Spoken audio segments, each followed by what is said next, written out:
Hey, What's up? how are you? Shit. I'm good. How are you guys? Awesome. Jonah's about to drop some knowledge. Wait, so you're doing your Hornets and Lakers today? Yeah, I was thinking we could do those two today. All right, right on. That's awesome. All right, so sorry, I completely spaced. You were talking about that chart? Like, are you just like gonna The reference cap that sheets, throughout? Huh? was it the cap sheets or the free agents? The free agents. Are you just gonna like reference that throughout like all 30 teams? Yeah, it's basically just the list of like the universe of players who are available in free agency. So Yeah. More helpful for like us than Jonah. Jonah probably knows him. Yeah, 100%. And also like I noticed that there's only like one superstar. Like Anthony Davis is the only one. He's going to be free in like 2022. it depends. We'll talk a lot about Anthony. Well, Davis. yeah, it depends if he gets extended or something, right? Yeah, we'll talk about it for sure. Okay. Yeah, Do you want to get it rolling? Who do you want to start with? Yeah, so I was just thinking earlier, these two teams actually have a lot in common. That probably the biggest decision or the biggest priority of this offseason is going to be a negotiation with a star player, or in Charlotte's case, a player who was a star for them last year. And so like for Charlotte, that's obviously Devontae Graham, and for the Lakers, Anthony Davis. Mhm. And so I think these are both somewhat pivotal off seasons, especially for the Hornets, but it's important for the Lakers to get some things right. So do you Wait, guys who for the Hornets? Who's Devontae Graham? He's not a free agent, but he's got a big extension possibly coming up. Yeah. So who do you guys want to start with? Hornets? All right, let's start with the Hornets. So yeah, I obviously preluded to this, but Devontae Graham, second round draft pick, they signed him to a 3-year contract. He's completed 2 of those 3 years, thus making him eligible for an extension this summer. And I actually think that this is going to be a pretty interesting negotiation, because I think there are very clear sort of upsides and downsides and pros and cons for both parties. Like, I don't think it's a clear cut yes or no for either part, or for either the team or player. And so I think before we like discuss, I think it'll be helpful just to lay the groundwork of this extension, which is basically going to be up to 4 years at the average player salary, which should probably end up being 4 years, 50 million. That's sort of like, that's the standard contract extension for a player with A, less than 7 years of service, and B, 2 years on the team that he currently plays for, which is the criteria that Devontae Graham fits. So it would be a 4-year, 50 mil extension. What do you guys think about that?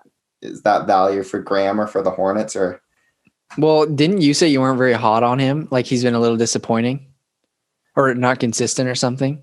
yeah, I would actually say the opposite of disappointing. He was probably one of the biggest surprise players of this year. He went from a kind of unknown second round pick guy who didn't really play at all during his rookie year to actually having, he led the Hornets in scoring this year. I think he was like a mid-20s per game guy. And why do I remember talking about him and you weren't like? Yeah, I'm not as high on him as some people are. I think there are a lot of shortcomings to his game. He pretty much turns to a 0 once he steps inside the 3-point line, at least from a scoring perspective. He doesn't get to the free throw line. He's not a good defender.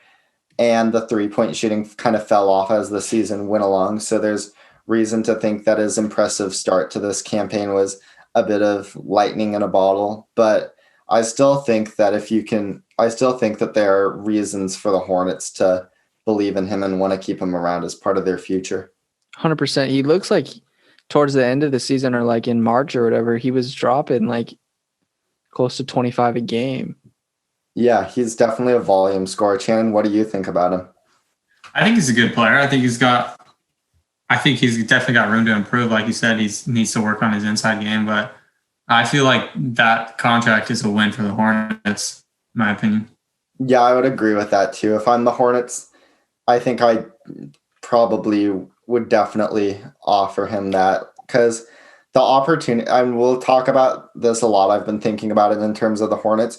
It's just opportunity cost. Their books are so clean after this season coming up, that really the opportunity cost for offering like an 11 million per year salary to Graham is just so low, because I don't really think they'll be able to use 11 million a year on a player who's substantially better than Devontae Graham, if at all. So I think keeping around a guy who's been in their system, who made a positive impact on the Hornets this year, I definitely think it will be worthwhile to keep Devontae Graham around. So I would offer him that 4 years at the average player salary.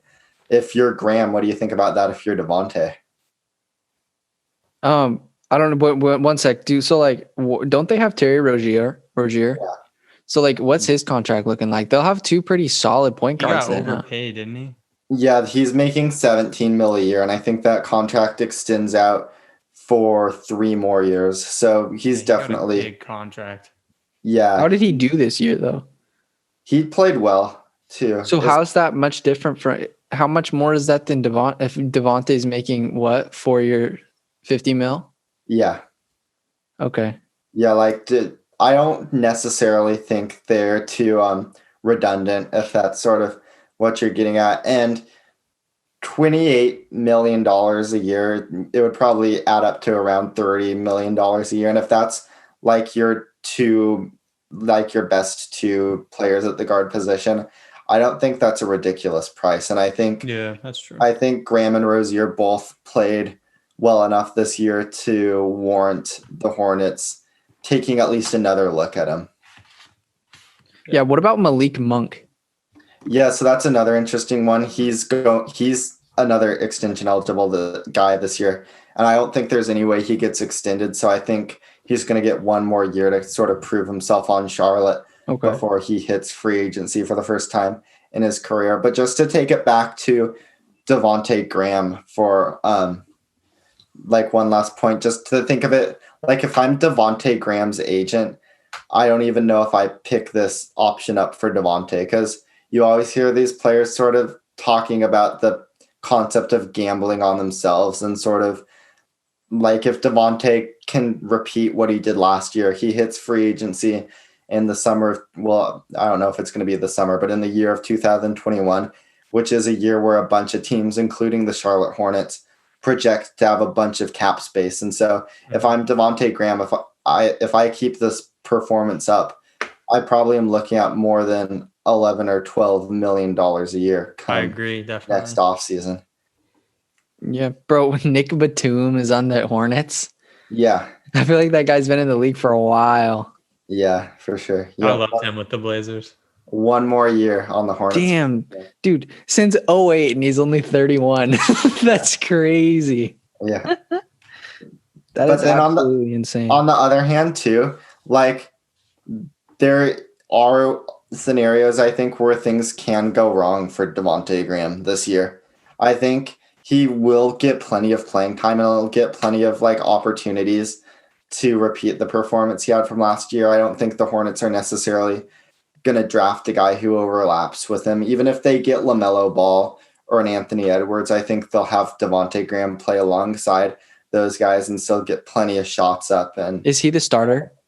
Yeah, he started at he and Rozier started together this season. But I think if like they were on the floor at the same time. Yeah. Mm-hmm. Oh, all the time, yeah. Oh, okay. Got it. But I do think if we start to see Graham's shooting continue to fall off and he becomes sort of an inefficient player, he doesn't really have too much that excites you besides the 3-point shot. So if he can't even hit that effectively, like if he falls into like the low 30s, if he's shooting like 31 or 32%, granted, the shots he takes are mostly off the dribble. Some of them are pretty deep. Like he's not taking the easiest catch and shoot 3-pointers in the world. But I do think we could see Devontae Graham's. I do think it's possible that Devontae Graham's stock is at possibly an all-time high, considering his age and the season he just had. So it is a bit of a risk on his part if he decides not to sign this extension. Yeah, I agree. Are there any possible landing spots if he doesn't? Well, it's kind of early to project that out a year in advance, but Yeah, I you guess, imagine there'll definitely be some teams in need of a point guard, like maybe a team like the Magic. I'm not quite sure, but I think this extension probably gets done this offseason.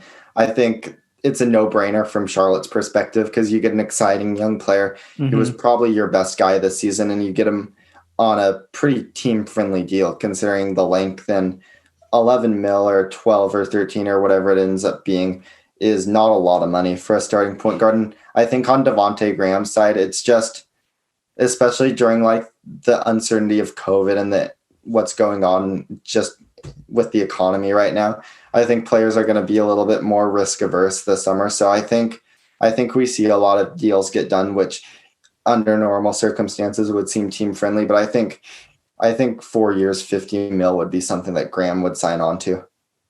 Yeah, for sure. And especially like if he gets like hella good and they sign him to this and then he's like really good down the future, like that'll leave a little bit of space, like maybe to get a better player. You know what I mean? Oh, you would 100%. save money. Mm-hmm. Yeah, totally. And they'll have cap space, even more cap space than they do this year, next year. So what was the Hornets' biggest weak spot? Because it seems like they have some pretty good like athletic guards. Yeah, I mean, just no single weak spot to pinpoint. They just all around lack of talent. Like Graham was probably their best player this year. They don't have a star. Yeah. Yeah, that is true. They kind of just have. Yeah, they have solid role players, but which kind of brings us to their best shot at adding a star player this offseason, which is the number 3 overall pick in the draft. Oh, yeah. I didn't even realize they had that. Yeah. So who's projected? Oh, they could get. Would they get Melo? Maybe. No.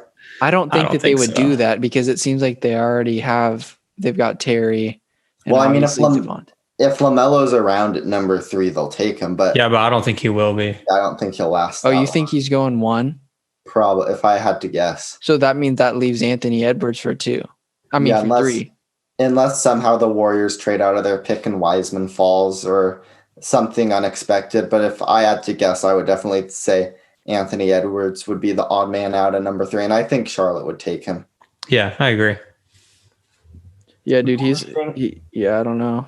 The only thing that would kind of give me pause looking back at Charlotte's recent draft history, and I was just reading an article about this morning, is that when you look back at like the past couple of years, they've taken they took PJ Washington, who was an All-American from Kentucky, obviously a basketball powerhouse. The year before that, they took Miles Bridges, who was an All-American and I think made 2 Final Fours under Tom Izzo and Michigan State.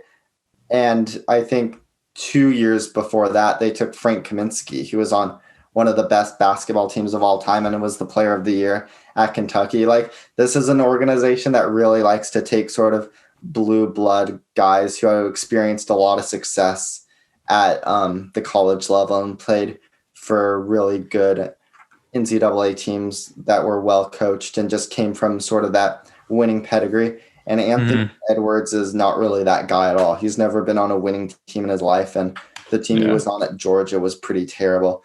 Meanwhile, you'd expect Obi Toppin to still be on the board. He was the player of the year at Dayton, and I just wonder if that will weigh into their decision. Yeah, the Warriors were kind of looking at him.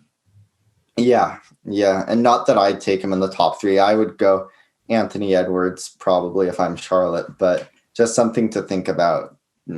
Hey, is Frank Kaminsky, was he that big dude from Wisconsin? Mm-hmm. Yeah. I remember him. Yeah. He's still in the league. He was on the Suns this year. Yeah, bro. I was going to ask, so like Miles Bridges, did he have a pretty good season? Yeah, so I guess we can talk about some of the young guys on the Hornets. Channon, did you have any thoughts about Miles Bridges this year? I don't know that much about him, honestly. Yeah, I guess there's a bunch of guys on the Hornets, and I kind of just, I don't know. I get them mixed up. You know what I mean? Yeah. That's how I feel about the entire NBA. I feel like the Hornets have a lot of guys who are kind of at like a similar level, kind of play a similar position. Like it's Miles Bridges for me was a bit of a disappointment this year. They actually put the ball a lot more in his hands this year, which I thought was an interesting development under James Borrego's second year. And he actually became sort of a tertiary ball handler in the offensive lineup behind Graham and Rozier. But I didn't really think he showed too much. Like, the ball handling was pretty sloppy. I don't know what the stats are, but I imagine his turnover rate was pretty high for a small forward. His passing was okay, especially in the pick and roll. He can definitely like hit the roll, man. He's not a dynamic passer. He's not finding guys in the corner. He's not sort of going through the progressions like a guy, like a point guard or somebody who is more comfortable playmaking would be. But is turnover rate TO? That would just be turnovers. Turnover rate would be TO percentage. But what's his turnovers? Just out of curiosity. 1.5. Yeah. 2.5. 1.5. Oh, 1.5. Yeah. From 0.6 the year before. How many assists? Like just a shade under 2. Dang, yeah. So that's not that awesome if you're getting the same amount of assists. 33% 3-point percentage, but I don't know if he's a 3-point shooter, and pretty relatively low field goal percentage too. 40. Yeah, and I think they want him to be a 3-point shooter, and the shot looks good. So I wouldn't necessarily think that would be something to worry about. I'm sure if you just looked at the strict catch and shoot numbers, that would probably be closer to like 36-37%, because I do think in an ideal offense he'd probably be like the 5th starter on the wing, and he plays solid defense. So I think that this year may have been a little bit disappointing for Miles Bridges. He's sort of exploring the studio space as he looks to like figure out who he is. He's so young. Especially as an offensive player.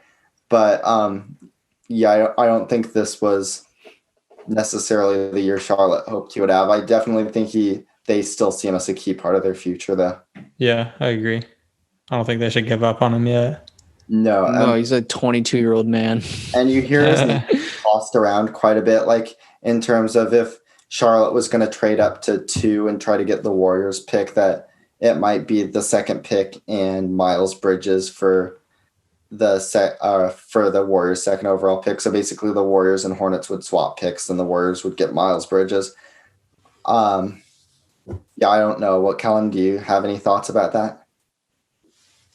I mean, I don't really know much about Miles Bridges, but I feel like if you stick a player in there with any with any talent at all, I feel like they have a good chance of becoming a pretty decent player, especially like with Steve Kerr and like all those weapons you have around them. That's true. Golden State's the best place to blossom. Yeah. That's what I'm saying about Andrew Wiggins.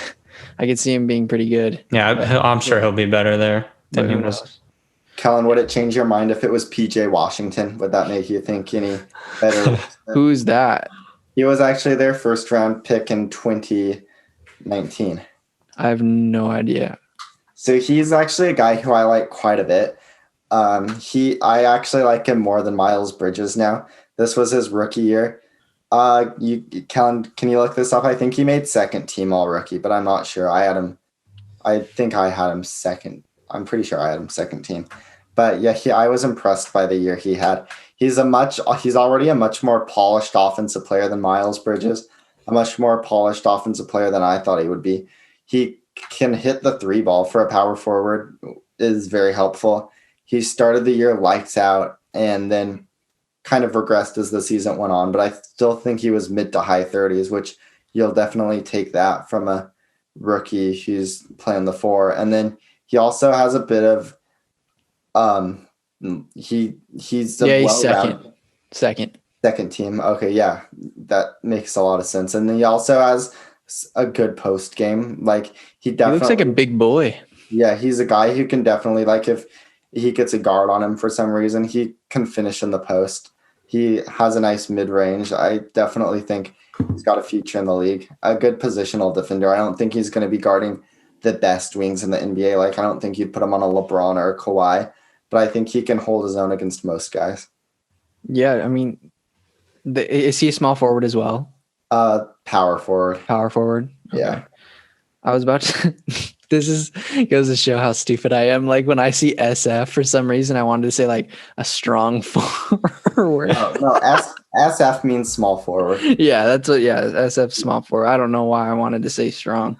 No, they started him at power forward though, but I suppose he could play 3. Although I would not advocate for it, but yeah, I definitely remember Miles Bridges. He went to like, was it one finals with freaking Michigan State? I think so. I think it was maybe like 1 finals, 2 Final Fours, something like that. Yeah, he's pretty solid. I don't know. I mean, he's still so young. So like, did he stay like all 4 years or something? I'm pretty sure he did. Okay, because that makes sense because he's literally the same age as PJ. Yeah.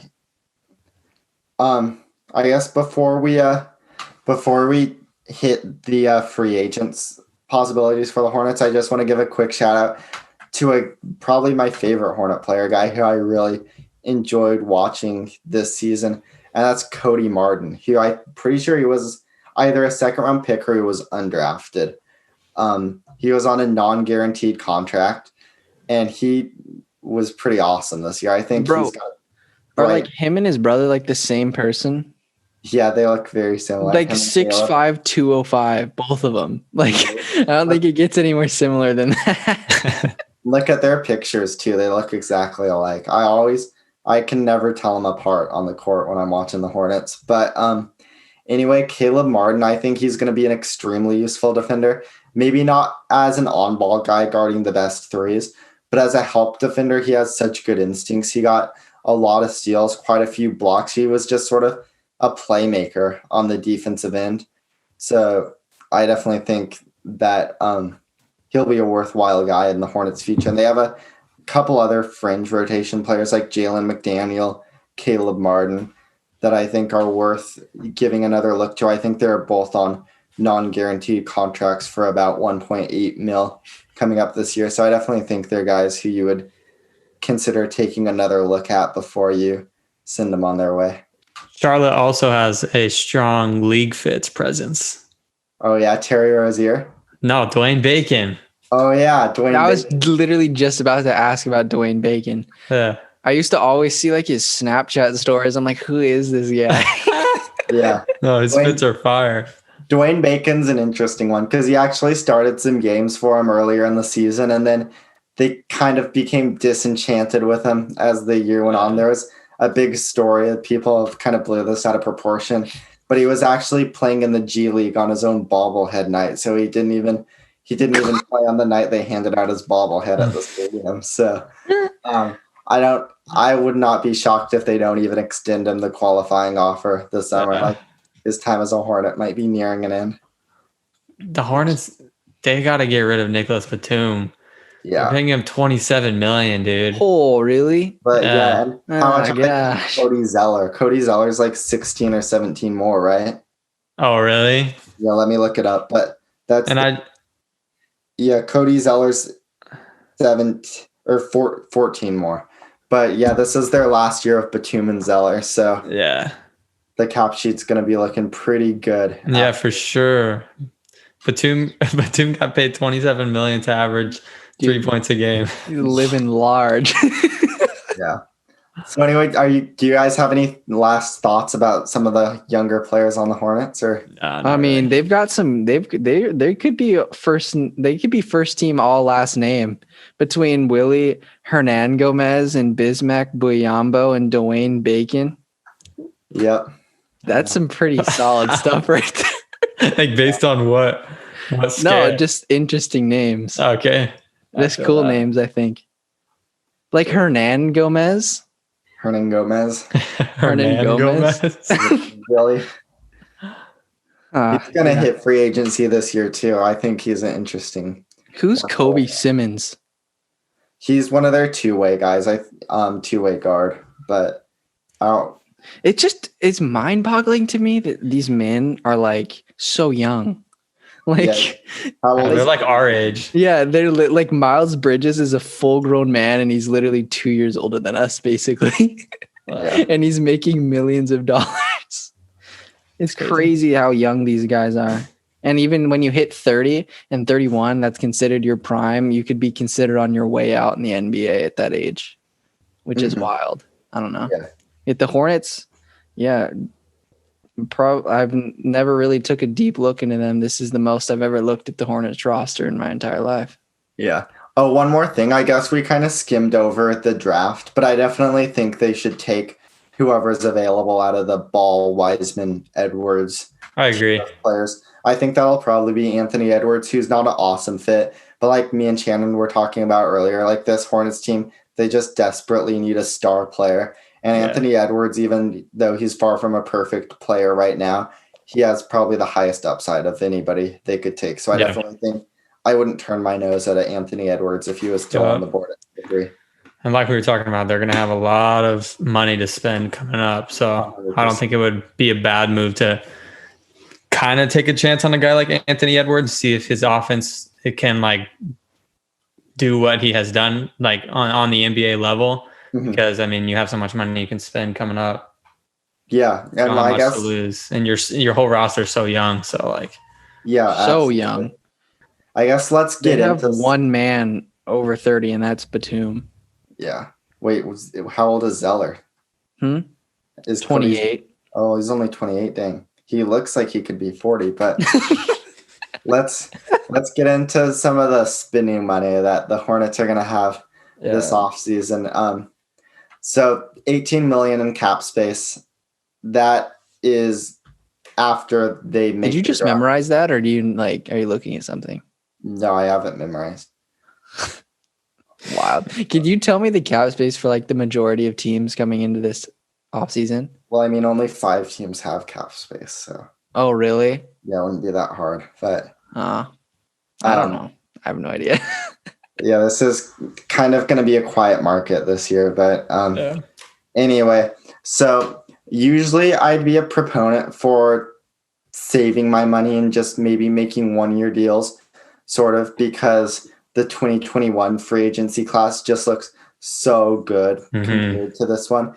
But I actually am going to waver off of that this year, just because I think this year the Hornets are kind of a big fish in a small pond because there aren't very many cap space teams, and they're one of them. Yeah. But next year they'd be a tiny fish in a big pond. There's no appeal. Like, there's nothing that makes people want to play in Charlotte. So if they can like sign somebody this year to maybe make them a little more appealing, then I mean that's your best bet. 100%. And even if they do use up all that cap space this year on long-term deals, they're going to have plenty of space next summer too. Exactly. Once Batum and Zeller's contracts leave the books. So the opportunity cost is just so small for taking a gamble on somebody this summer. So I definitely think the Hornets should be all over a free agent if somebody they like becomes available. And there are 2 names I kind of had in mind for him. If you guys want to talk about some potential targets, the main guys I thought of were Christian Wood from Detroit, who kind of had a breakout year there. Yeah, for sure. Montrezl Harrell from the Clippers. Yeah. Both of them are. Wait, Jonah, is that list you sent me like these are all of the guys that are free agents this offseason? Yeah. What? I thought it would like went by year or whatever, but like I guess that wouldn't make any sense. Yeah, dude, that's wild. There's a lot of good players. Yeah. And would you consider DeMar DeRozan a star though? Well, he's not going to be a free agent because I think he's going to opt into his player option, but I don't think I'd consider him a star at this point. Really? Yeah. Did that list have him as a star? No, it has him as a starter, but I always thought of DeMar DeRozan as kind of a stud. He used to be. Yeah, he's still really solid. Literally like 3 years ago. Yeah. Yeah, I feel like he's on the Spurs, right? Yeah. Yeah, I don't see him hitting free agency this year, though. But do either of you guys have any strong feelings about either Harrell or Wood to the Hornets? Montrez is kind of like that's kind of a rumor, right, with him and the Hornets? Yeah, I think a lot of people think that would be a good fit. Yeah, I agree with that. I feel like he'd be solid. I think he's a native to North Carolina too, so I think really? Some sense in sort of just that intangible way. But then also the Hornets kind of need a center. They'd like a guy who they could sort of run pick and rolls. Yeah, the physicality. The physicality. Yeah, kind of bring a grit to the team that they haven't had in the past couple of years. Yeah. And then Christian Wood, on the other hand, I think he might be a year younger than Montrezl Harrell, but he's a good fit as well. I think he's a much better no question, much better defensive player than Montrezl Harrell. I think he's probably a good 2 or 3 inches taller, much longer, so a better like verticality, shot affecting presence at the rim. And What team is he on right now? he was on the Pistons this year. And he's a good floor spacer too. Like he can knock down the three really well, which is something Montrez doesn't have in his game. I think they're both probably going to be looking at around 15 million a year, maybe a little bit more, which kind of fits perfectly into the amount of cap space that Charlotte has. So Yeah. would you offer either of those players that contract, Channon? I think I'm not sure about Christian Wood. Yeah. He shot the three so well this year. I mean, he shot so well this year, but I think Montrez, especially if he's from around there, I think he's maybe a little more appealing because I think he's a guy who actually could improve a lot or like just play at a higher level in that setting. Yeah. I feel like in Los Angeles, he's shown that he's capable of that, but there's so many stars around him. He kind of gets buried in the mix and then he ends up just having like random big games sort of, but I feel like he's actually a guy who could kind of maybe give you like, I don't know what he averages right now, but give you like a solid 18 a game. Yeah, I 100% agree. And when you think about it too, like Devontae Graham and Lou Williams are sort of similar players, and we saw how well Harrell and Lou Will played together and how well that sort of pick and roll combo works. So I definitely think that's something that could be repeated in Charlotte. So Facts. I think Harrell would have a chance to play pretty well on a Hornets team. Yeah. Bro, what's the difference between restricted and unrestricted free agent? So a restricted free agent, that usually happens after a player leaves their rookie contract. And what happens there is the player's original team or the team they played on most recently can match whatever contract they get in free agency. So like, say I'm the Blazers and Zach Collins hits free agency next year and I have no cap space and the Lakers offer him a $20 million contract. Like normally I wouldn't be able to bring him back because I have no cap space, although bird rights. So, but because he's a restricted free agent, I can just match it and bring him back. Oh, okay. Yeah. Yeah. And so basically it just prevents a player from leaving on his own accord. Got it. So, Bro, remember Chris Boucher? Yeah, Right? I do remember him. Yeah. He's a restricted free agent. Yeah. And then Drew Eubanks, the couple of Oregon guys right there. Eubanks. Huh? I like both of those guys more than I think most NBA GMs do. So I definitely think this could be some good value plays this offseason. Yeah. And then Thon Maker. Wasn't he good? The shot blocker? Was he on the Bucks? Yeah. He was one of those guys who kind of got hyped up like the pre-draft because he had some interesting highlight videos on YouTube and stuff. Mm-hmm. But he's never really turned out to be an interesting NBA player, I don't think. Whatever happened to my boy Jahlil Okafor? He had a pretty solid year on the Pelicans. Did he actually? That's facts. What did happen to him, dude? Because he was like highly wasn't he like a top 5 pick in the draft? Yeah, he was part of the process. But there was like a choice between Embiid and Okafor, right? Yeah, he's a free agent this year too. Yeah, that's crazy. Yeah, I don't know, bro. Yeah, so anyway, just to finish off with the Hornets, I think what they should do, this is just my general plan of this offseason, take whoever's left between Edwards, Wiseman, and Ball, extend Graham to the max extension and just hope he accepts it, and then try to get either Christian Wood or Montrezl Harrell with your free agency money, and I would call that a successful offseason. I agree. Are like are the Hornets gonna re-sign Hernan Gomez and Biyombo? Definitely not Biyombo. Probably not Hernan Gomez. So that means even because that's two of the cats on the roster. So I mean, like they would just fill it with other guys then. Yeah, probably. Yeah, dude. What do you think about? Are the Blazers gonna re-sign Hassan? I doubt it. I doubt it. Okay. I don't think so. Is Aaron Baines is not bad, right? Yeah, he's not bad. There's a lot of centers that are unrestricted. Yeah, Yeah, That are there's a just lot. rotational guys, though. The center is probably the most. What The about center- Drummond? He was pretty sick. Yeah, he's got a player option this offseason. Oh, okay. And I think he's probably gonna. Well, yeah, he's gonna pick it up. It's worth like $30 million. So Yeah, there's a lot of really good centers out there. There is. I mean, that's definitely the one that stands out the most, I guess, besides shooting guards. Yeah, there's basically a center for whatever type of center you need. yeah, totally. Yeah, I mean, like even JaVale isn't awful. I bet. I liked Cauley Stein with the Warriors. Like he was fine. I bet JaVale option. I liked him with the Kings player option. Has he? He was on the King prior. first. Yeah, I thought he was pretty good. I thought he looked promising with the Kings.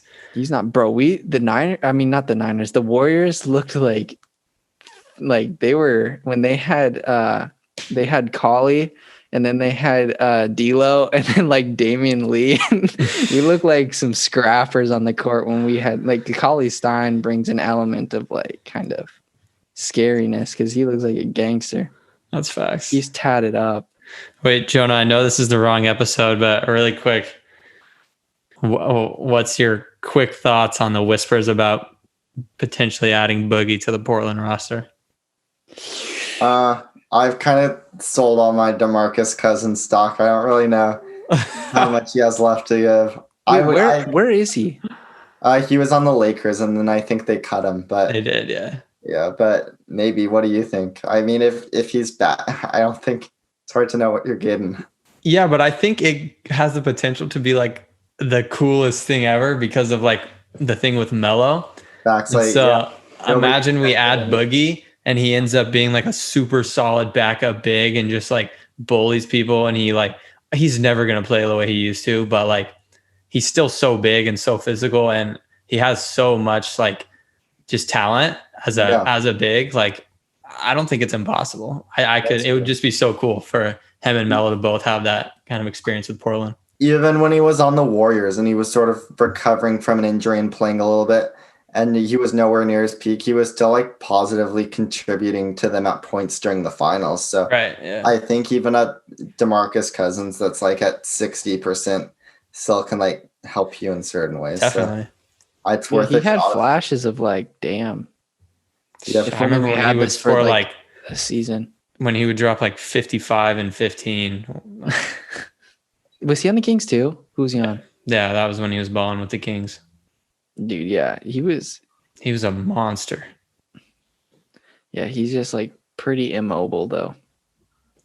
Are you guys ready to hit the second team of the episode? I am. I'm excited. All right. Yeah, the defending champions, Los Angeles Lakers. Channon, You put an asterisk by that though?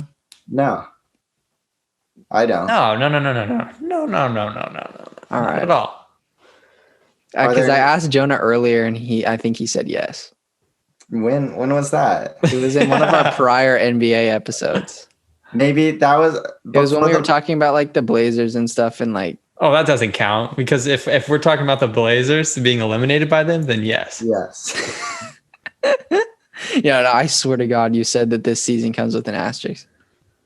I do think it. I mean, I do think it comes with an asterisk because. But I think what does an asterisk mean? It just means that something was different or like the exception. That's true. From the rule. And so this season was definitely different, but I wouldn't necessarily say the asterisk devalues the championship. Yeah.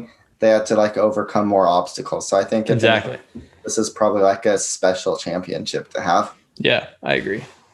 Yeah. So like a positive asterisk. Yeah. Just asterisk plus. A little plus.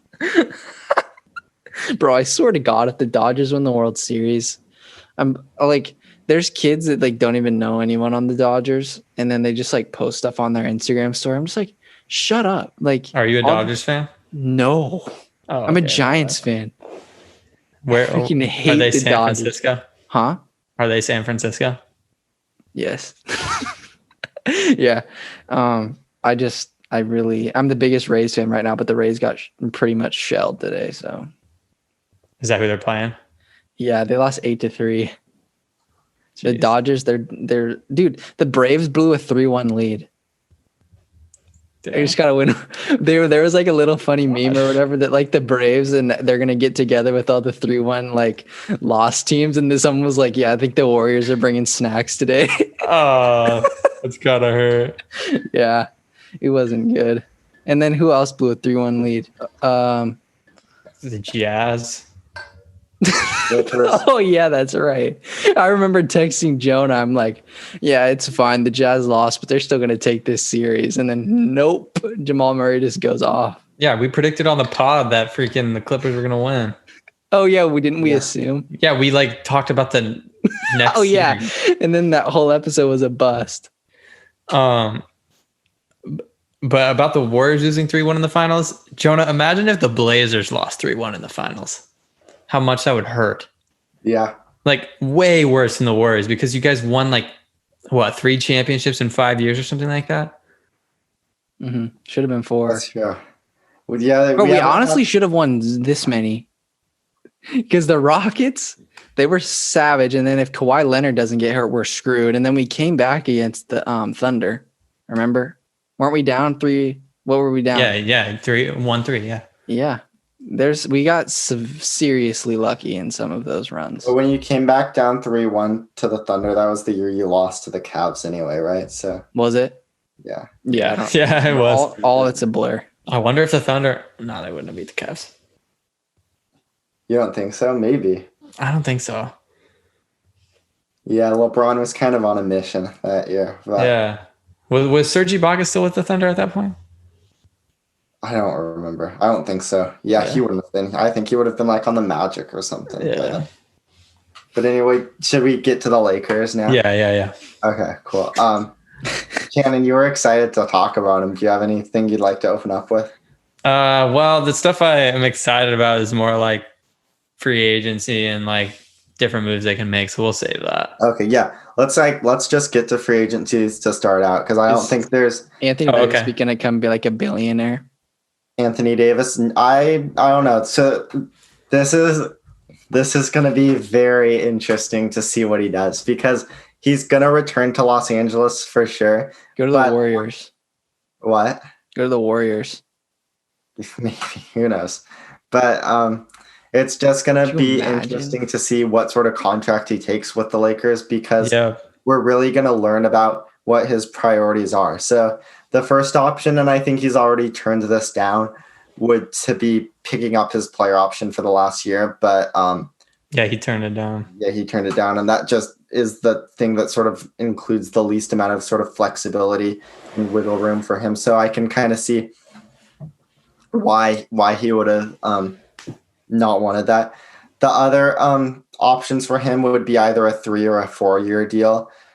Obviously, by virtue of the trade to Los Angeles, the 5-year designated veteran max is off the table, but 3 or 4 years is still a thing. But there would be no reason for Anthony Davis to take either of those deals. So I definitely expect him to sign either a one year contract or a 2-year contract, probably with a player option at the end of either of them. So it would be functionally a 1+1 or a 2+1, with the +1 being that player option.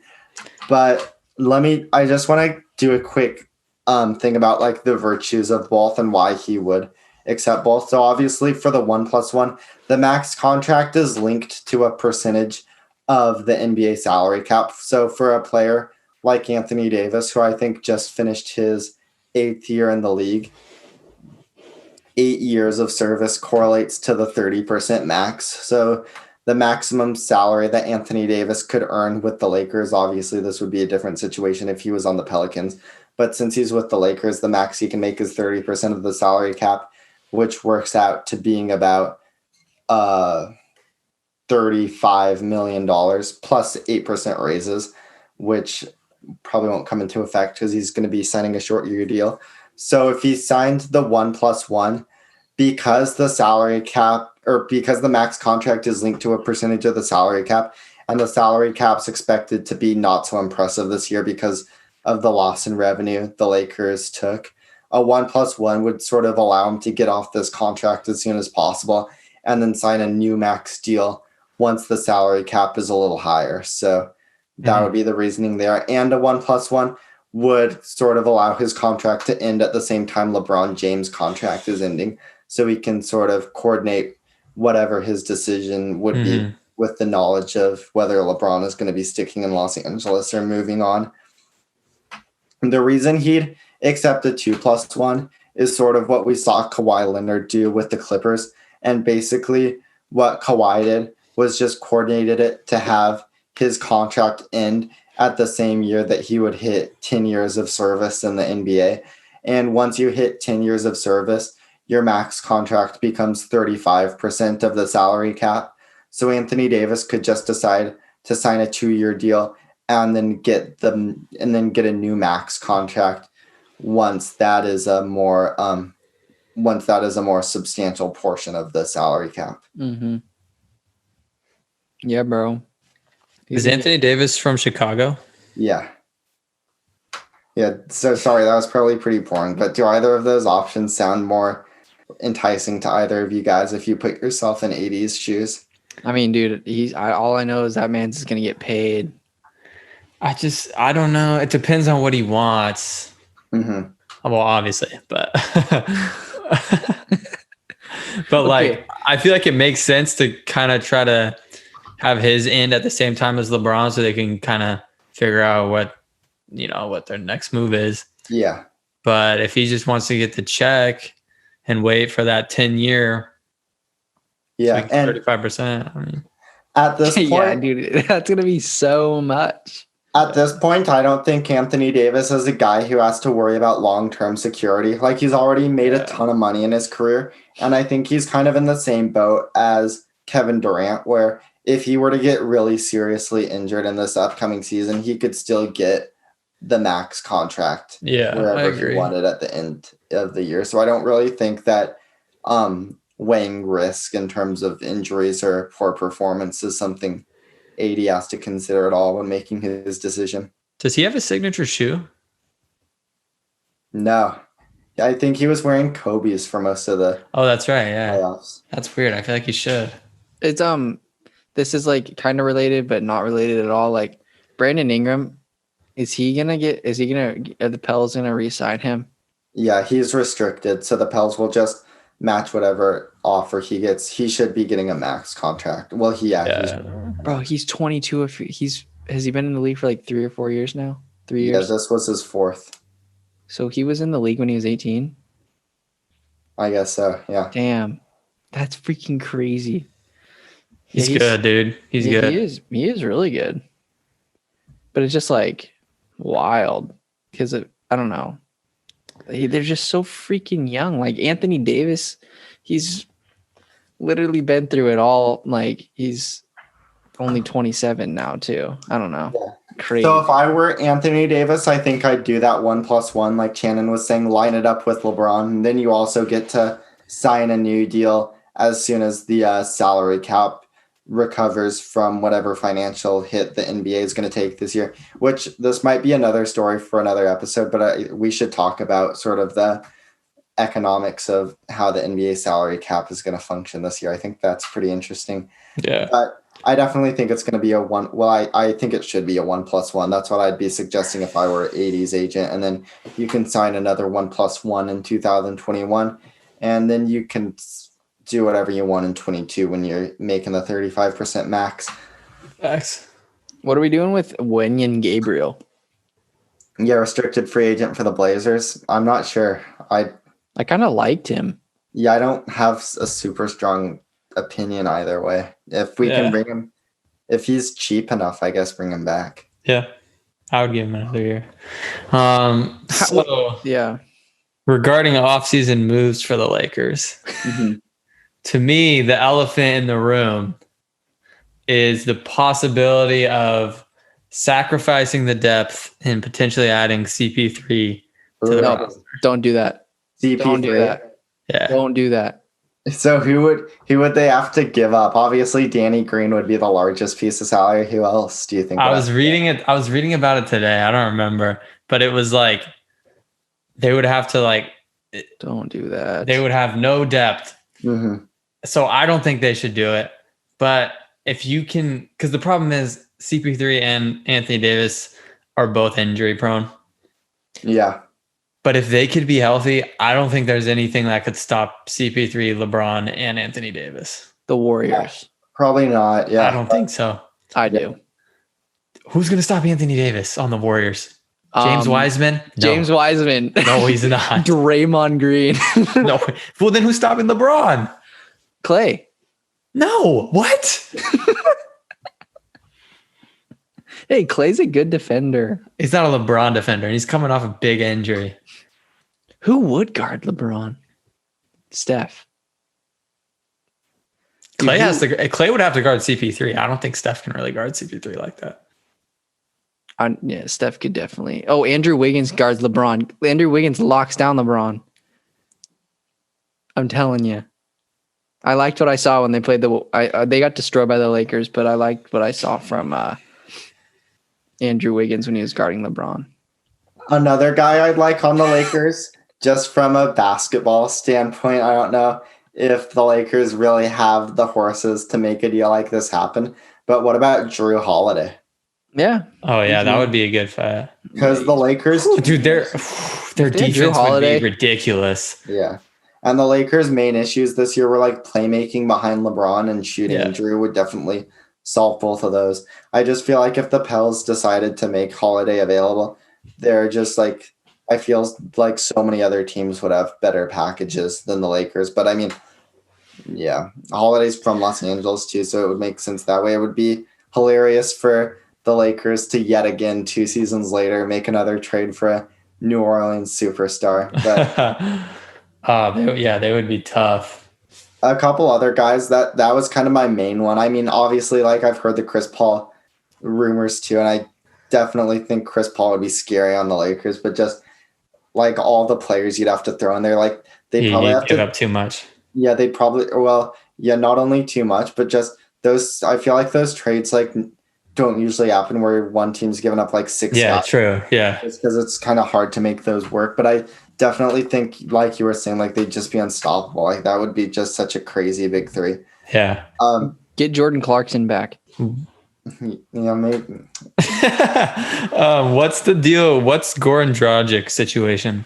Ooh, yeah, I like that one too. He's a free agent this year, but like you'd imagine that if he wanted to come to Los Angeles, like 15 mil a year, and you could just do a sign and trade where you give the Heat Danny Green. Like I feel like if the Lakers and Dragic had a lot of mutual interest, like that's definitely something they could pull off.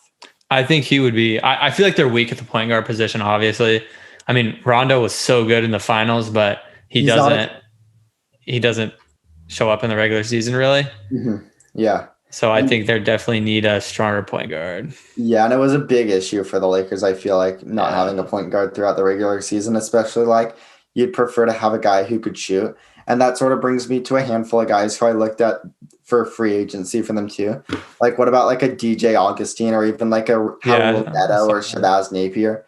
I just feel like there are a few like bargain bin point guards who have skills that the Lakers could definitely use. That's true. And then a couple more guys who I had sort of as potential trade targets. This is kind of a simple one, but what about like Derrick Rose? Oh, I was seeing whispers about that. Yeah. About it being like more likely this season, supposedly. Yeah, you could send Kuzma back to his hometown. You could send JaVale McGee to Detroit, and the Lakers would get Derrick Rose. I feel like that could be. I think that would be in the Lakers' favor. I feel like Kuzma's kind of their best trade bait, honestly. Yeah, which is another point that we can get to later, I guess. Get Shabazz. Yeah, I definitely think that wouldn't be. I don't think that's the worst thing the Lakers. Yeah, I said something right. Let's go. They're not. I mean, I just said that a couple minutes ago, but oh, I actually think that would be a good fit though. They're not hurting for size. Yeah, so. Totally. Yeah, you wouldn't really have to worry about Shabazz's defensive limitations. Yeah. What about Reggie Jackson? Yeah, I thought of that too. Is he? Yeah. He's on the Pistons or no? Who's Clippers. he on? Clippers. Yeah, but that could be fine too. I probably would want a little bit more shooting if I were the Lakers. Yeah. But and then one more trade. I know this guy's literally been rumored to every team in the NBA right now, but Victor Oladipo. I think there are worse options out there. I agree. What would that look like? Probably a similar package to Derrick Rose. Yeah, I mean, Oladipo's a lot more expensive, but it would probably have to start with Danny Green, JaVale McGee, and then maybe Kuzma and or Caruso. Just you're going to have to give up some assets, even though I don't really like Oladipo. I think they're probably going to want to hold on to Caruso the most out of those players. I would agree with that, especially considering how well he played throughout the playoffs. So yeah, I don't really know how well I like the fit of Oladipo with the Lakers. I just feel like he's been rumored for so many teams, and I feel like the Lakers, I feel like they want to add another star, and Oladipo is a guy who definitely is more available than most like perceived all-star level players. So, right. Yeah. Can the Warriors get Alec Burks back? Because I really liked that dude. He could sink threes like nobody's business. He was like one of the best players on the Warriors last year before they got rid of him. Who's he on now? He was on the 76ers, but they could possibly get him back. Yeah, I bet. They need to get Quinn Cook back too. In theory, they could get one of those guys back. Definitely, they could easily get Quinn Cook back. Yeah, maybe Quinn Cook never really played. No, why? Hurt? Sucks. Yeah, sucks. I wouldn't say sucks. He was good on the Warriors. He wasn't part of the Laker rotation, but not many guys were, to be fair. Yeah, true. Kentavious Caldwell-Pope is unrestricted. That's actually the guy who I wanted to talk about next is Kentavious Caldwell-Pope. And he is unrestricted, but he does have a player option that I think is worth. Do you have this next to you, Kellan? I think his player option is worth $8.4 million, but I don't know where to find that. I just have your little list up. Oh shoot. Hang on, I'll check. Bro, who's my boy that I love on the Thunder? Been trying to think of his name this whole time. Yeah, Lou. Did they sign him like because he was like no one drafted him, right? No, he was undrafted, and then they just I think signed him to a 3-year deal. I want next season to start, man. I'm excited to watch all the teams play. Yeah, I'm excited to watch the Warriors absolutely prove you guys wrong. I'm excited too. I can't wait to watch James Wiseman slowly blossom into the next superstar right before our eyes. Slowly, like over the course of like 6 or 7 years. Don't be that mean, dude. He's going to become something fast. I don't think they're going to rush him. Good. I don't know. Yeah. The Warriors will end up doing something, and then it'll get all jacked up, and then we'll end up with no big men because that's just how it rolls. Seems like for us. I think you guys need stage names for the pod. Stage names? Yeah. Yeah. What should Jonah's just needs to be like Big Willie. Joe Mama. Joe Mama. Yeah, I'm going to call Jonah Joe Mama now. From now on. What about yours? I have no idea. Mine should just be like Joe Mama was so obvious. I don't know. Jonah, you're literally like Adrian, what's his name? Wojnarowski. What's his name? Yeah, how am I like him? He just breaks news. You know everything. You should start breaking news, Jonah. Yeah. You should. Just have constant alerts on his phone. It doesn't even have to be related to the NBA either. It's just start breaking news. You can just be like Adam Schefter and all those guys just morphed into one. Jonah, did you see that Duncan Robinson said Lakers players were calling him Jimmy Neutron? Yeah, I saw that. That's so stupid. It's so funny. He doesn't even look like Jimmy Neutron. He kind of does, a little bit. Yeah, I guess his hair's not as extreme. More than any other NBA player, to be fair. True. That's fair. Jonah looks a lot like him. Thanks. Jonah looks like Duncan Robinson. Yeah. 100%. That's what my brother was saying too. I think that quite a few people who have come on this podcast said that too. Yeah, Luke said it, and then you've had other people say it to you, like outside of this, obviously. Yeah, but anyway, if I could just steer the conversation back to Kentavious Caldwell. Okay, you said the player option's like $8 million. Yeah, it actually was $8.5 million. So, okay. So yeah, I think he's gonna renounce that just because based off the postseason he had. I think it's fair to say he was the Lakers' third best player during the NBA Finals. So Yeah. I think his stock's pretty high right now. I think at least, if nothing else, he has the leverage to get a much better deal from the Lakers because Yeah. the Lakers have no way of replacing him, and they have full bird rights, so they could theoretically give him the max. I could see him asking for like 13 or 14 million a year from Los Angeles and getting it. I also think that there could be some external leverage potentially applied by the Atlanta Hawks. Obviously, KCP's from Georgia. So I think Atlanta could, if nothing else, just kind of bid up the price. And I think the Lakers would have all the incentive in the world to bring him back at a higher number anyway. But I think Atlanta could just kind of be a catalyst in that sense. Yeah. So I definitely see KCP and the Lakers reaching some sort of an agreement. I'd probably peg it around 3 years, somewhere around 40 million guaranteed would be my best guess. And then the other guy who's going to opt out of his minimum player option is Rajon Rondo. And I think that's another interesting one. Rajon Rondo, he'll go back to the Lakers. I'm pretty certain he'll want another shot at a ring. He played really well in their system last year. He seems to have a little bit of equity built up within the organization. But he has no reason to accept his option because it's at the minimum, and you would assume he could get the minimum from any other team, including the Lakers. So he might as well take a shot at I bet he could get 3 or 4 mil a year. Yeah. If he wanted to. So especially after he played in the finals, he deserves it. They wouldn't have won the championship without him. Yeah, 100%. So yeah, I could definitely see Rondo coming back up. I could see KCP coming back at around 13 or 14 mil a year, and Rondo at probably just under the taxpayer MLE, so 4 or 5 mil.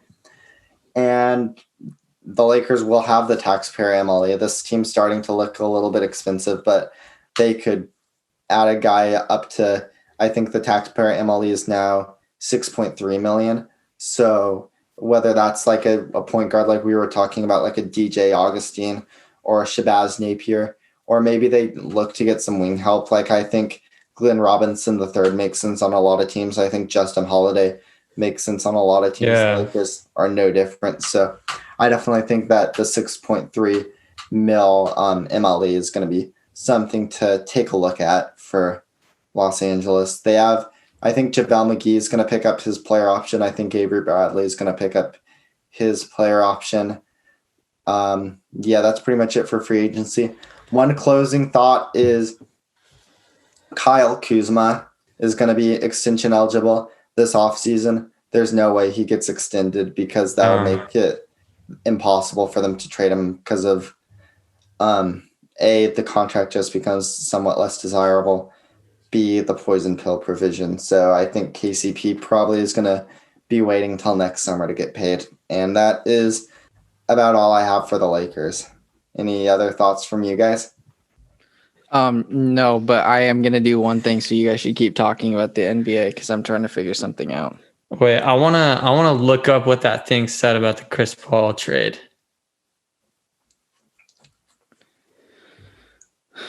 Okay. Let's see what this.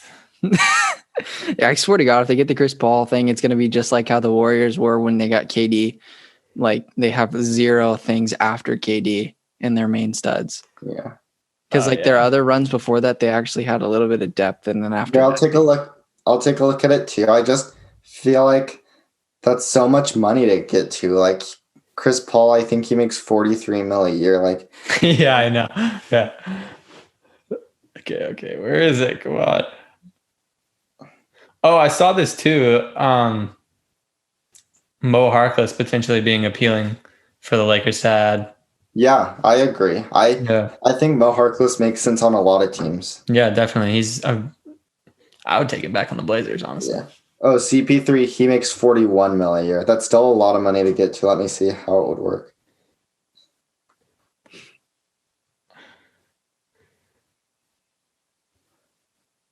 Okay. And Kellan, what did you see that Dwight Howard's been linked to the Warriors? The Warriors, No. like they want to sign him. Yeah, I guess. I don't really like him, but he's cool. I guess. I don't know. I don't know how I really feel about that. So it would be, this says it like it would be Green, Kuzma, Bradley, McGee, and Cook. And then they would still be just shy of his salary, like a couple million. But then something about draft picks don't count until they're signed. And then something about like they would have to trade their rookie draft pick to make room for it for the last couple million to make it legal for him to make 33 million. But they can't do that until 30 days after the rookie signed. And so you'd have to agree to it ahead of time and then make it when it's legal. And it says that's what the Cavs did to get Kevin Love. Yeah. Dude, Yeah. I was looking up like a random name generator, like for stage names for Jonah, and one of them was like Jonah the Corona. I was like, what are these, dude? They're so stupid. Jonah, I'm gonna have to come up with a nickname for you, dude. Okay. Sounds good. Judicious Jonah. What are these? But Jonah the Corona just made me crack up. That's hilarious. Okay, so Jonah, what do you think about that? I mean, if I were the Lakers, I'd probably do it. Really? I don't think I'd do it if I were the Thunder, but Yeah. Well, I mean, you can't pass up on an opportunity to pair Chris Paul with AD and LeBron James. I just That'd feel be like so that's sick. easy. and honestly, reading the players that they're giving up, I mean, it could be worse. Yeah, for sure. Yeah, I think the draft picks, and I don't even know how many draft picks they can trade. They gave away pretty much everything in the Anthony Davis trade. Yeah. If anything, they probably have one in like 2026 that they could give up. But yeah, I would do it. I think.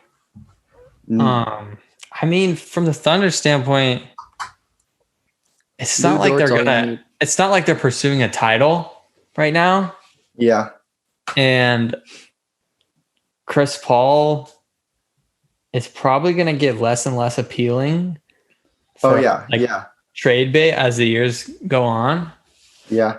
I would just wonder if there were like better options available, mainly Right.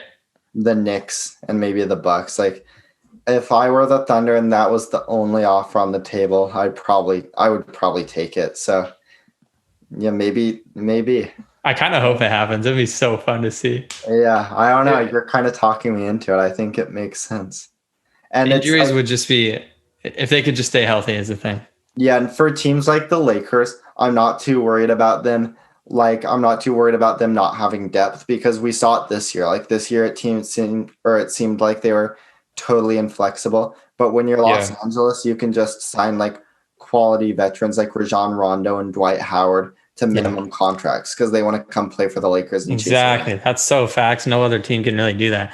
Yeah. And like, I was hating on the Lakers all season, honestly, because I didn't feel like they had good depth.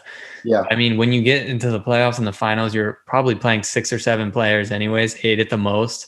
Mhm. So, I mean, it might hurt you in the regular season, but yeah, and I hated on them too for not having depth, even into the finals. Like, I thought they had the 2 best players in the finals, but I thought they had like 2 of the top 8 players. Like, I just thought. Yeah, that's what we talked about. Yeah. Yeah, the Heat were way deeper, and it just, you're right. It didn't really hurt them at all. And their bench players totally stepped up too. So. Yeah, I think it could work.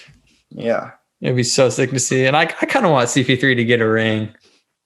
Yeah, he deserves it. If anybody deserves it at this point. Jonah the Persona. What was that, Kellan? Jonah the Persona. So stupid. Cheeky Jonah. That's actually a good fit. These are literally so dumb. I love putting these in here. I'm going to go. I don't know, dude. What's jaunty mean, Channon? Jaunty? Yeah. I don't know.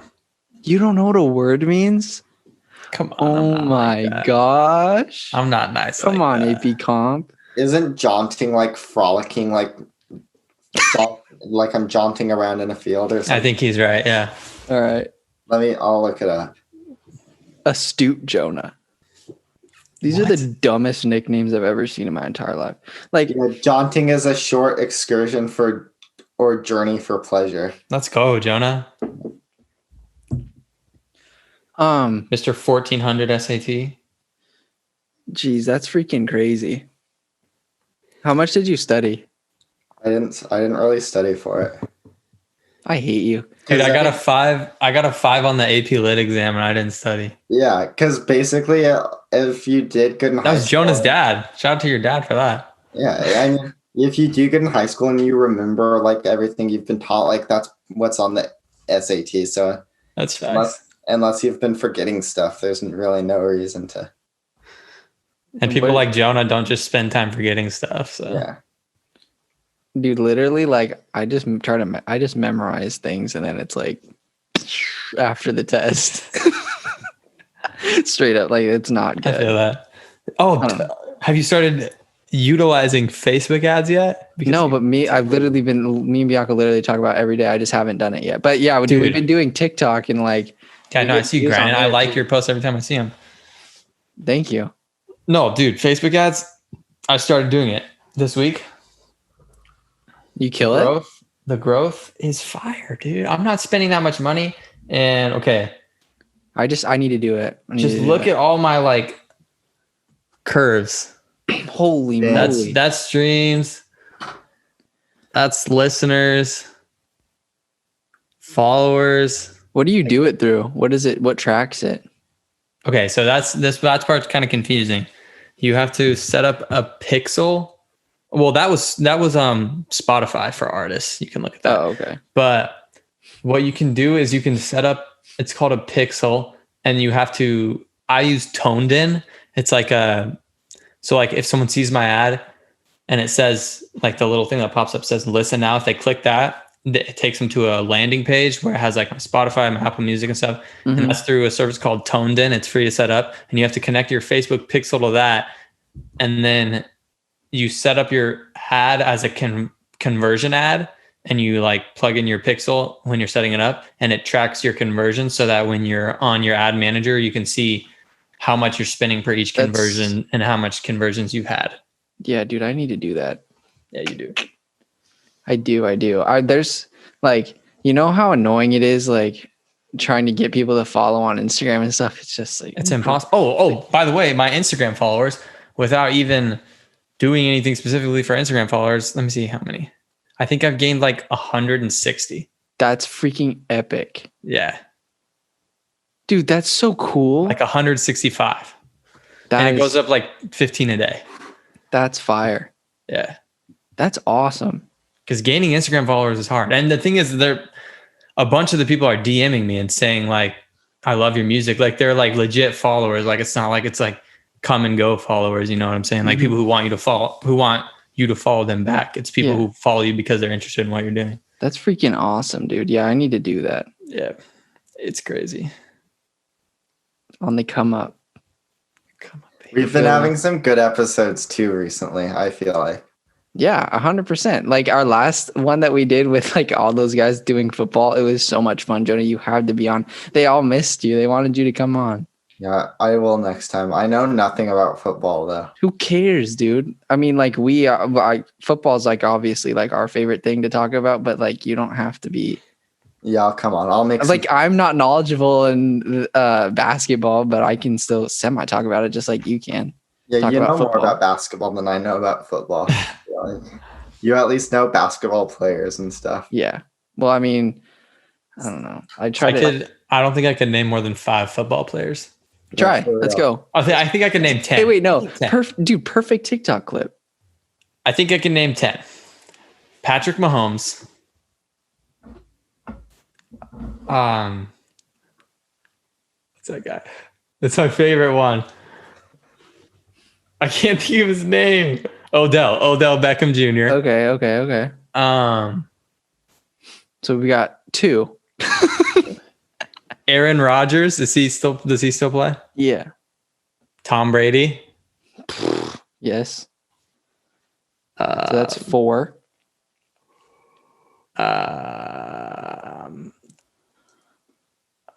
This is wild that some No, I swear I can. I swear. Is Juice Landry a football player? Yes. What's his actual name? I don't know. I don't know how I know that. Is that 5? Yeah. Okay. Juice Landry is not a real person. It's not what? Juice Landry is not. He's not one of them. Why not? Or does he not count? Wait, am I tripping? Is there a Juice Landry, Kellan? Yeah, Jarvis Juice Landry. Oh, that's his nickname? Yeah. Oh, okay. I feel like an idiot. I've never heard that before. No, yeah. That's your boy. Okay. He was wasn't he on the Fins? Yeah. He Yeah. was raw for the Dolphins. Yeah. Dak Prescott? Okay. Yeah, Dak Prescott cramped up last week. Oh, a couple Russell weeks Wilson? Russell Wilson? Mm-hmm. Marshawn Lynch? Okay. Oh, No, now that doesn't count. What? Marshawn doesn't count. Why? he's he doesn't retired. play. I'm pretty sure. What are you at? 8? 7 now. Oh, dude, that's I tough. swear I just saw a clip of Marshawn Lynch. Well, yeah, you can put highlights on from a few years ago. It doesn't have to be.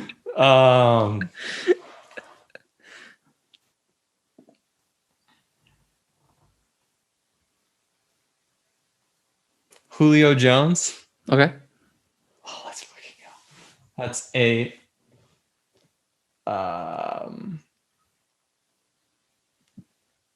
who's the guy? Cam Newton? Yep. Let's go, baby. One more. Try to name not a quarterback.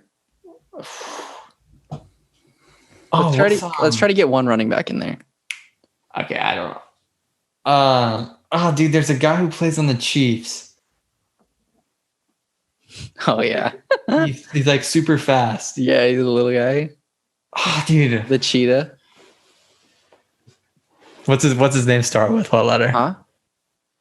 What letter does his name start with? T. Is that first or last name? First. I'm not gonna get that. Okay. What? What's a really small mountain? Like a tiny little mountain. Like you mean like Like a little like a little mountain. Like if you're riding your bike and you want to go down like a little to gain speed, it's fun, you know. Go down a little. does it start with a T? No, this would be his last name, not T. I could not. Yeah, his last name. You couldn't come up with an analogy for his first name, but like his last name. Okay. Well, what if Riding you your- had you're- like Like a Riding ramp? your That's bike something- down a little Ramp? Slope? what if Tyreek ramp. What if you had like something around Tyreek Hill. Yeah. Tyreek Hill. Dude, Yeah. Tyreek ramp is what I'm gonna call. Okay, that's 10. Let's go. You ride your bike down a ramp. Yes. Are you BMXing? A ramp? Like Yeah, like a ramp. What do you mean? I don't know. Like, isn't a ramp like one of the things? Like, that's a rail. Oh yeah. A rail Yeah. is- yeah. Tyreek ramp. I don't know if I can definitely name 10 NBA players. Oh, easily. Yeah. You could probably name 10 players just on the Warriors. Oh yeah, facts. I can actually name pretty much the entire Warriors roster. Can you name 5 players on the Pistons? I don't think I can do that. Andre Drummond. No. No. Huh? He's not. He is on the Cavaliers. Oh really? Yeah. Oh yeah, that's right. Huh. Yeah, dude, I don't know if I can name 5 players on the Pistons. Oh, Derrick Rose. Yep. Help me out, Channon. Let's try to combine here for 5. Member of Lob City. Huh? Oh, Blake. Yep. No. Yeah. Wait. Yeah. Yeah. Blake. The guy who was logically traded for Andre Drummond to the Cavaliers. Like a reasonable swap. So like a guy went to the Cavs. So you know these players. Yeah. I was trying to help you guess them. Yeah, but you just said you don't even think you could have did that. You're doing way better than I am. Okay, I have no idea. Has dated a Kardashian. Tristan? Yeah. Wait, he's still on the Cavs. What? I thought they traded him. I thought that was Channon. swap. God. That was John Henson, I think, that you're thinking of that they traded. No, I swear. I would argue No, I with swear. Jonah. Jonah's on top of his stuff. Tristan Thompson's a free agent this year, though, but he finished last year on the Cavs. Hey, Channon, name 5 baseball players. That's a joke. I don't even think I can name one. Really?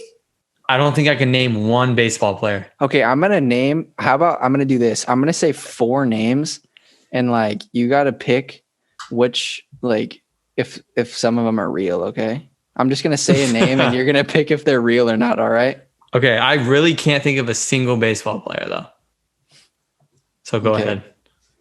I mean, some of these guys might be in the minor leagues, or they might be an actual player or something. But like, if I say a name, all right. Corey Seager. No. Wait, let me play too. Let me guess after Channon does. All right, Corey Seager. Yeah, he's real. Okay. Yeah, it's a real player. No way. Yeah. Next. Chadwick Trump. No, there's no way. That's completely made up. Yeah, it's fake. Yeah, it's the catcher for the San Francisco Giants. Straight up. No. Yes, dude, look up Chadwick Trump right now. His name is Trump. Yeah, Tromp. You think I could come up with that off the top of my head? Well, you're like Chadwick Trump. That's how I fake you out. Derek Jeter. Yeah, Derek Jeter's a stud. Hey, Channon, how many hits, like, what was, like, Derek Jeter, one of his craziest feats? Like, how many hits? Like, yeah, Well, he has, huh? The most impressive part of his career, in my opinion, was the fact that he was featured in the song Nasty Freestyle by T. Wayne.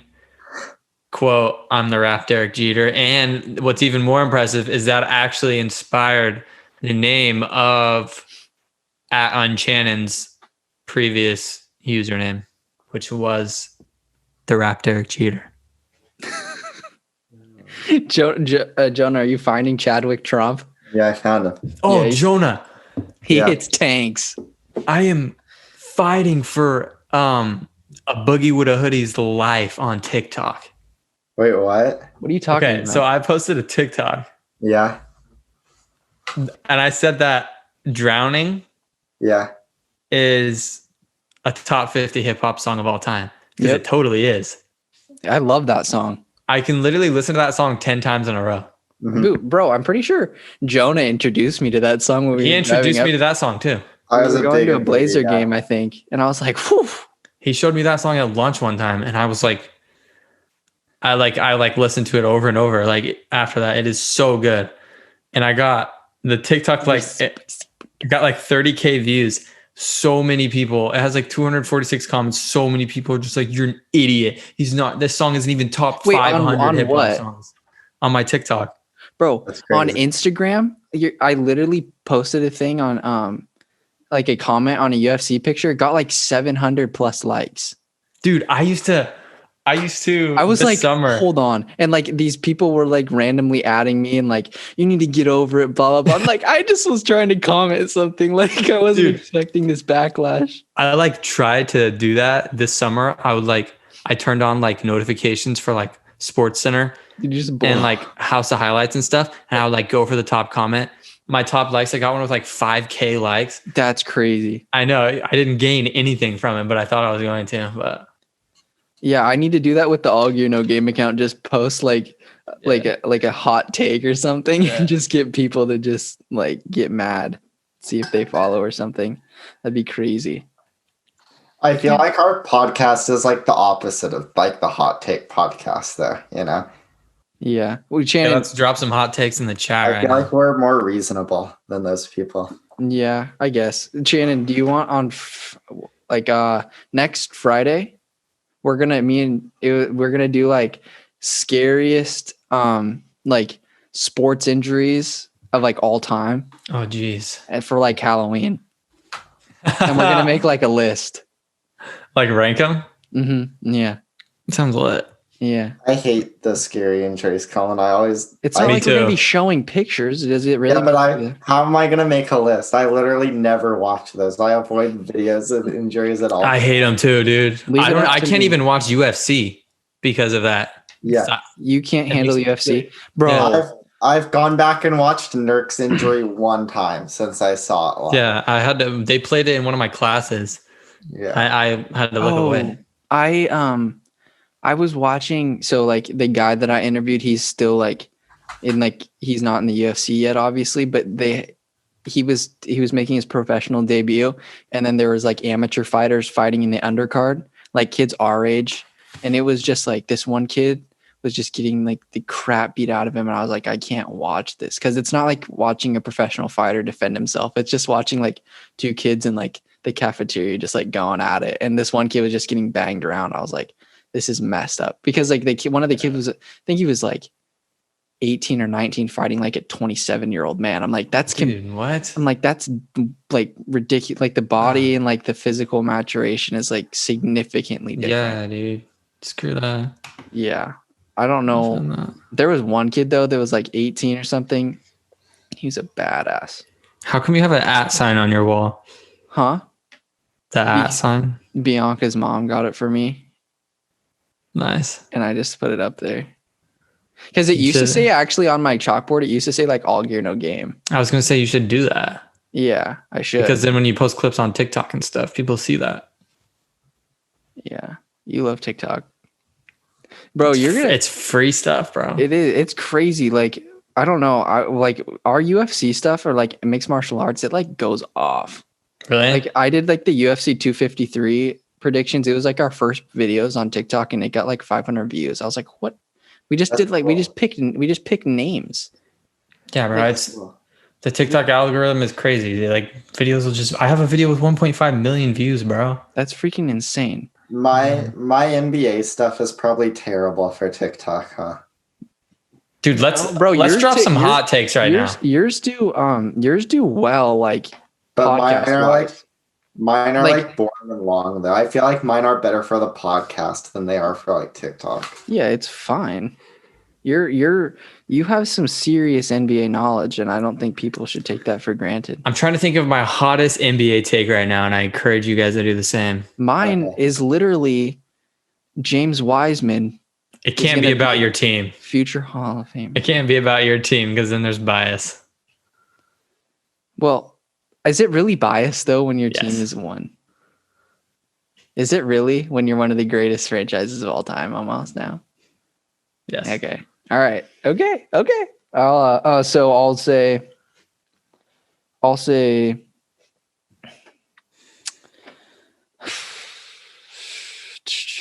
what, Jonah, what's yours?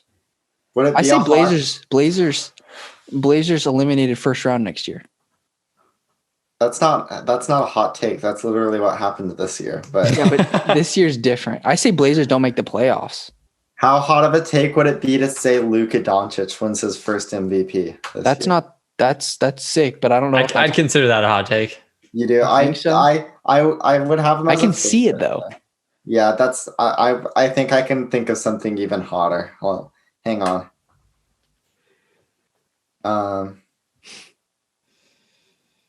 Steph, no, that wouldn't be a hot take. Steph wins an MVP. Oh, that would be a hot take, but that's Yeah. about your own team, so it disqualifies it. Yeah. That would be an exceedingly hot take, though. Why? No, how about Dame wins first MVP? Yeah, that would be a scorching hot take too. Scorching.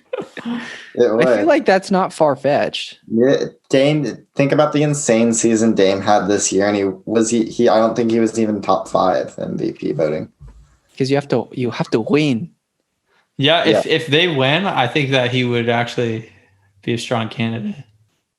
Yeah, that's true. I mean, that's basically just true for any team in their Yeah, stock. because I mean, yeah, when you think about it, he definitely had the stats to be an MVP. He just didn't have the wins. So Exactly. Like if that's true. the Mavs are like top 3 and Luka's stats are like they were this year, I bet they win. I bet he would win it.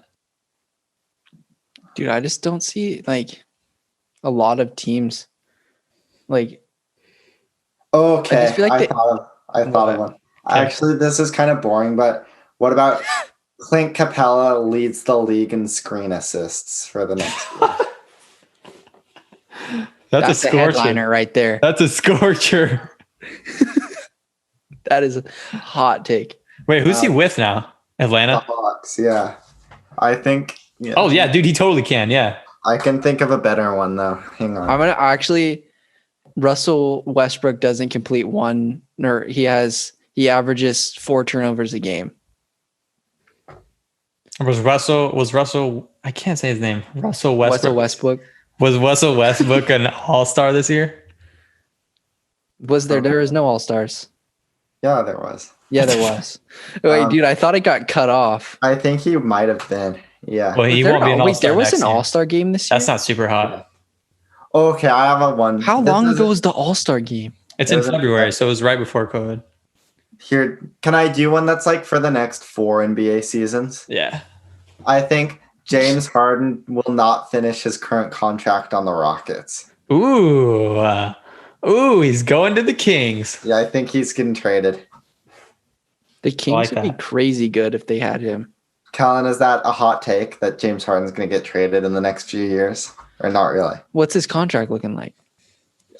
He has 3 more years left with a Why does he have to get traded? Why can't he just leave on his own? Because the Rockets are gonna be in a pretty scary situation coming up. Okay. The Rockets, I feel like everyone wants to jump ship.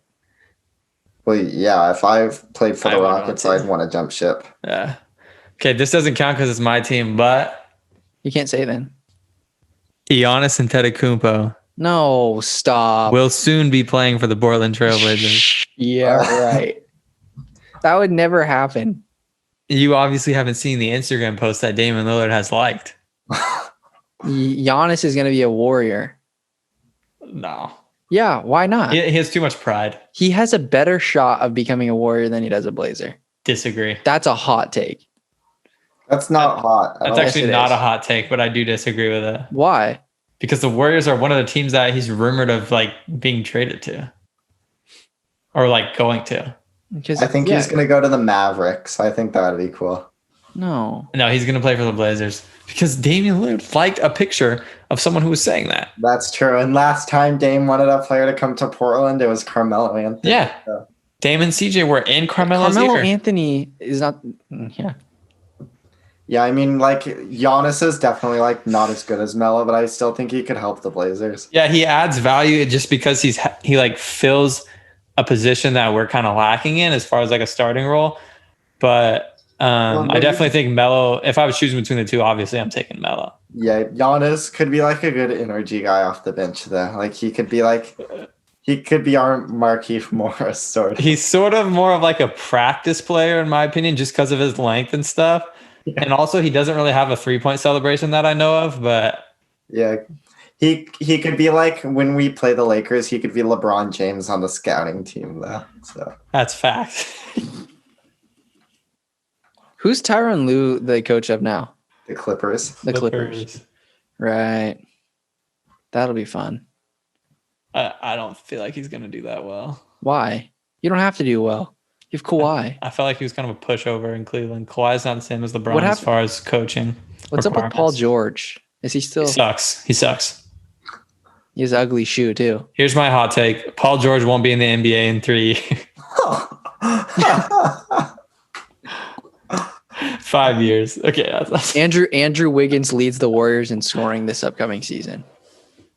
If that's true, the Warriors are going to have some pretty serious problems. No, Eric Pascal is an all-star. Same with Gary Trent Jr. Yeah, 100%. Gary Trent Jr. is a stud. Bang, bang. Bang, bang. He's a beast. He's like one of my favorite players in the NBA now. I wanted to get that hoodie from Trailblazing. Channon, have you seen it where it says, if you can't hang with the dog, you better get off the court? Dude, I need that. I haven't seen that. Bang, bang. I'll send it to you. I need that. Is it still for sale? I don't know. Not on their website, but maybe at some of like the local Portland Yeah. stores. Dude, I need COVID to clear up. I'm trying to go to a game again. Same. Who wins 2v2? I just sent it to you, but Clay and Steph or CJ and Dame? Oh, that's a tough 2v2. I always play that on blacktop or whatever. I think I'd take Clay and Steph, to be honest. I think I would take Dame and CJ because Dame has to blow. He's better at blowing by players, in my opinion, than Steph is. True. And in a 2v2, that's really important. That's true. The first step is crucial. Yeah. Who wins 1v1?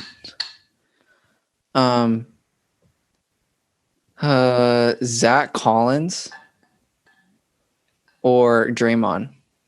Zach Collins. Takes a sip. No, bro. Come on, Jonah. Who wins? I would take Draymond, I think. Taking Let's Zach go. all day. Draymond is not an offensive threat in any sort What are you of talking about? way. I He think pulls they'd up have from long range. they'd have trouble scoring against each other, I think. Zach has size. He's taller than him. He can. That's true. That's true. actually. Draymond's very physical, but Zach You're right. Collins also has a good outside shot, and I think if he can get Draymond up on him and give him a couple fake, and he can get that step on him and start bumping him, I think he's going to score on him in the post. And Draymond Green isn't a good basketball player, so on defense he doesn't have a whole lot to worry about. You're right. I actually am taking The only chance of Draymond scoring would be if Draymond has an additional player who he can pass to, and then Zach Collins has to close out on, and then he can hit Draymond for the layup. Yeah, that's a good point. I'm gonna take Zach actually. Who wins 1-on-1? Jimmy Buckets or LeBron? LeBron. Easily LeBron. Yeah. Really? Yeah. Who wins Well, not 1-on? easily. Who wins 1v1? Gary Trent or Kai Bowman? Gary Trent, all day. Really? Yeah. Do you Who's know Kai the- Bowman? Huh? Who's Kai Bowman? He's a guard on the Warriors. He's so fast and athletic. Definitely Gary Trent. No, I don't think you understand. Kai Bowman's kind of a stud. Dude, if I've never heard his name. Bro, he had offers to play at wide receiver at Alabama. So did Gary Trent.